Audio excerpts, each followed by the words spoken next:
without necessarily proper funding. But we're always grateful to the Highland Park community to know that they always have our back, and sometimes they take care of us even though it's not originally in the original budget plan.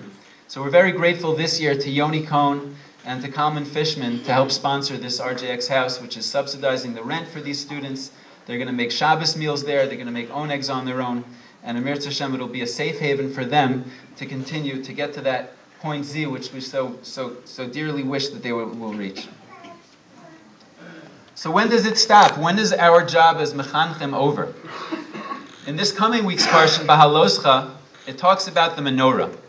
And the menorah, we know that in the Beis HaMikdash, the menorah symbolized the ruchnius. It symbolized the spirituality of Klal Yisrael, as opposed to the shulchan, which symbolized the physical sustenance. The menorah symbolized the spiritual strivings, the spiritual growth of Klal Yisrael. And it says an interesting lashon, an interesting language by the menorah. When you're supposed to light the menorah, it describes it as baha'alosa, when you're supposed to raise up or bring up. And Rashi comments, it says, you're supposed, and he brings down a halacha which is actually quoted in Shulchan Aruch, that by lighting candles, that you're supposed to keep your hand on the candle until the flame can go up by itself. And certainly as mechanchim, I think the same applies. You're supposed to be a mechanech, you're supposed to teach Torah until people can be self-sufficient. And the truth is, I don't think there's ever a point where anyone is self-sufficient. Everyone always needs a Rebbe. But at least it certainly is a milestone along the road when a child can be on his own, and when a student can be out there in the world. So we're very proud that we have in our family, in our extended RJX family, many grandchildren now, children of our students who have gotten married, and now they're starting to raise families of their own. Some of them are in this room expecting 9 days ago, actually. Some of them expecting in a couple of months. And we're very proud of that. Another one of our students, Eric Weinberg, was actually honored last year. He moved to Baltimore. He started an oneg house.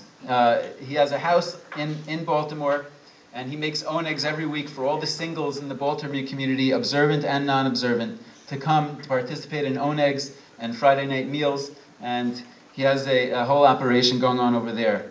Another one of our students, Devora Mattis, she's in Passaic now. She heads up the Spanish-speaking division of Partners in Torah. She makes shidduchim between people who want to learn Torah over the phone and who speak Spanish, and other Spanish-speaking mentors. Lastly, I was very honored and very proud to be at a Shabbaton yesterday, started by one of our own students. He went out on his own, and he's a Russian, from a Russian background. He started his own Shabbaton for Russian students, and I was so proud to be there in the room with 20 other students, where I wasn't even doing the arrangements. He did all the work, and it really gave me tremendous nachas. So our hope and our dream for RJX and for continued growth is that Rutgers and beyond is all lit up with the flame of Torah for many, many years to come, and it should continue to burn brighter and brighter.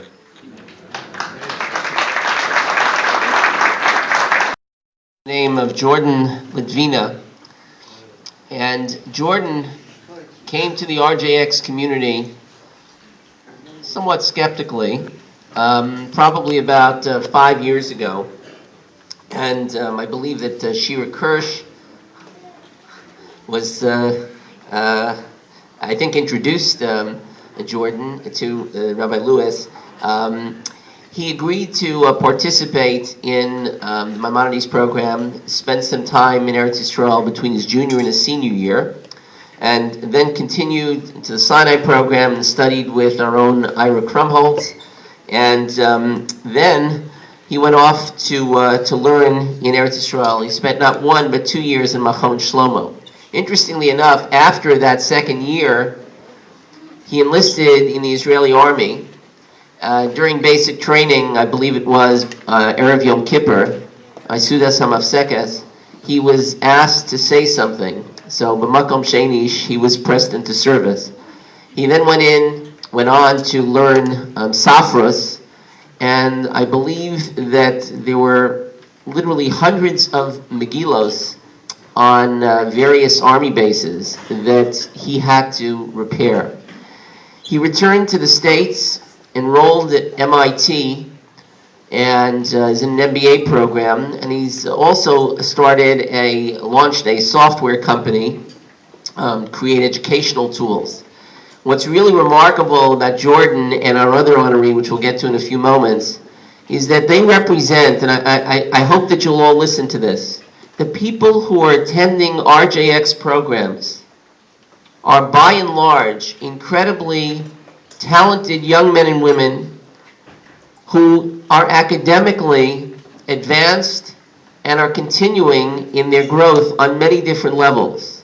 These are not just people who had some time on their hands and didn't know what to do. These are people like Jordan who really are exceptional.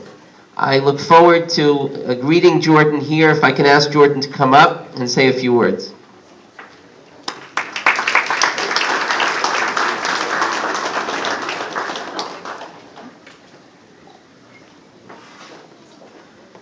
On behalf of RJX, as a token of appreciation to Jordan and really what he's accomplished, I'm going to present to you this plaque that says, the Alumnus Award presented to Jordan Ledvina in recognition of your commitment to Torah ideals and the future Jewish community.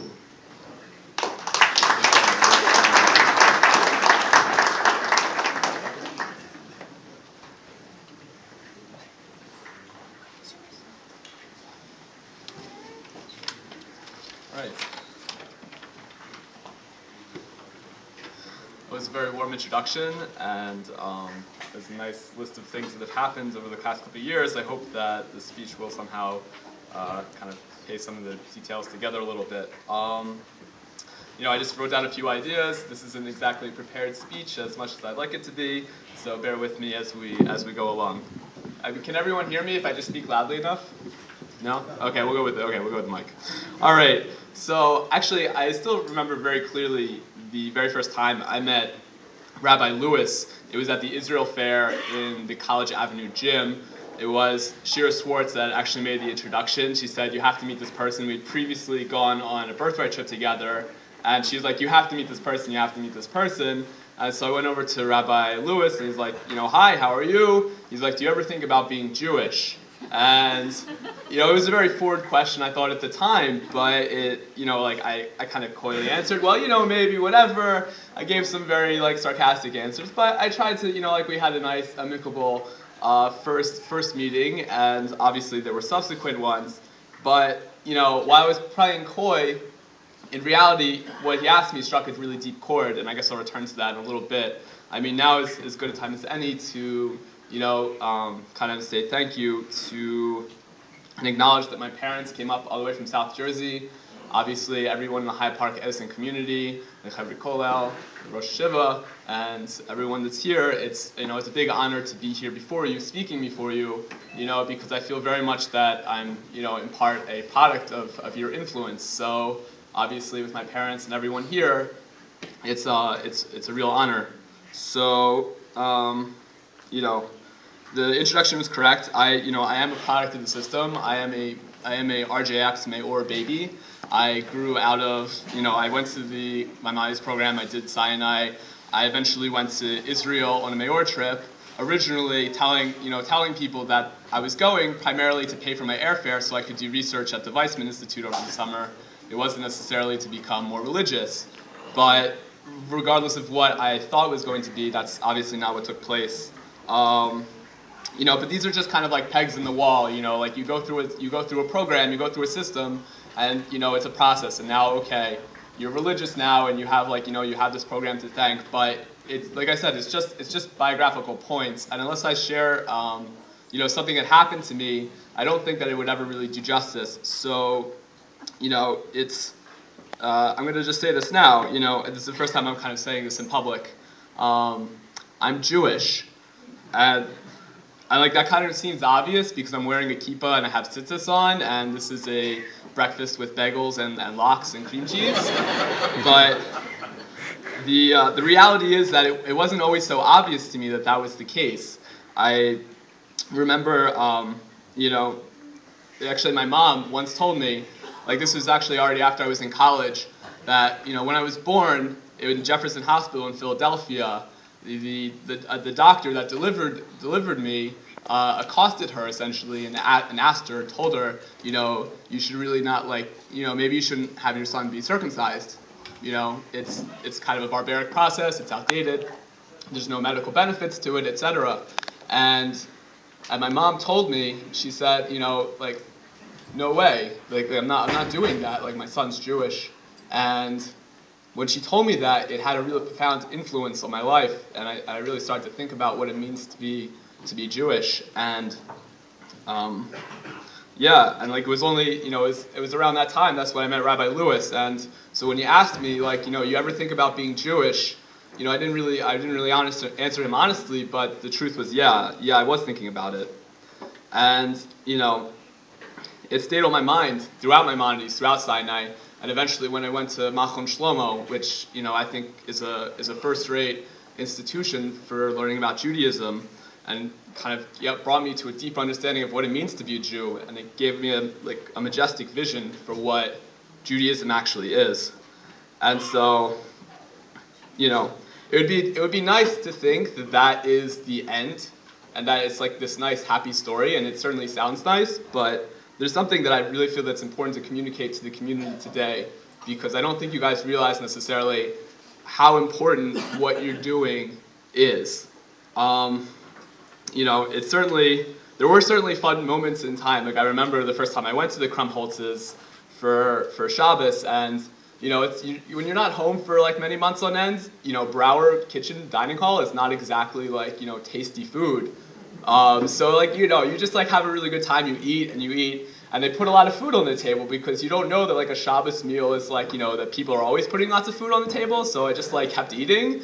And apparently that, like, you know, that won me their praise, because when I came back one time, Mrs. Krumholtz was like, all the girls that come over here, they don't eat anything. Like, you know, we want Jordan back. He like knows how to actually eat food. Like, you know, as like a college student, okay, I can, you know, that's something I can definitely do very well. But I do want to get to the point though that, you know, it's not all positive, because when you come back from Israel, you're on Mayor, you've gone through RJX, and it's a great experience, but, you know, then you encounter reality. It's something that I think Rabbi Lewis was kind of speaking to. This house is, I think, to be a really important thing, because it's not just about, you know, oh, it's hard to keep kashrus, oh, it's hard to, you know, to find time to daven or whatever. It's a deep conceptual change that's going on in your life. You know, you're now becoming more religious. You have a few twigs that you've kind of plucked with you from Kiruv, and you're trying to make your way upstream. And the entire cultural, intellectual, and social environment of college is really something that runs directly in the face of this new thing that you're trying to discover for the first time. And you don't know that much, and you're not sure what's going on. And, you know, some of my best friends, you know, who I'd been close to throughout college, throughout high school even, you know, looked at me and said, like, you're idiotic. Like, what are you doing? You know, like, you're, like, how can you become religious? And it's a powerful thing. These are your best friends in the world, and they're telling you, you know, what you're doing is wrong. Your society is telling you what you're doing is wrong. And the only thing that's really buttressing you, that's holding you up, is coming back to Highland Park Edison week after week for Shabbos. You know, it's not a trivial thing. It's incredible, because what anchors a person to a belief system isn't like, you know, an intellectual idea as much as we'd like to think it. It's not a Devar Torah that, you know, is really inspiring. It's a people, it's a community. And you can brandish all the Divrei Torah you want at other people, but at the end of the day, what makes you feel complete to yourself and what makes you feel like what you're doing is right is coming back to a community that is warm and open and accepting. And so the Krumholtzes, it's Chaim Sebo's Kiddush Club. It's, you know, it's like so many different things. It's Yoni Gross telling you to go to yeshiva instead of going to like pursue a PhD. And like, it's all these different nikudos, and I just, you know, one sticks out in my mind that I remember very clearly. This was already after I had been, you know, coming to Shabbos many times, and it was Monday morning, and I was meeting Rabbi Lewis to learn a little bit after, you know, in the morning before class. And I came to daven Shachar, said, OE, And I remember very clearly, I didn't have a kippah that was sat so easily on my head. It was kind of like those first-timer kippahs that you see at the Reform, like bar mitzvahs, or whatever. And I wasn't so comfortable with tefillin, and OE was davening a little faster than me.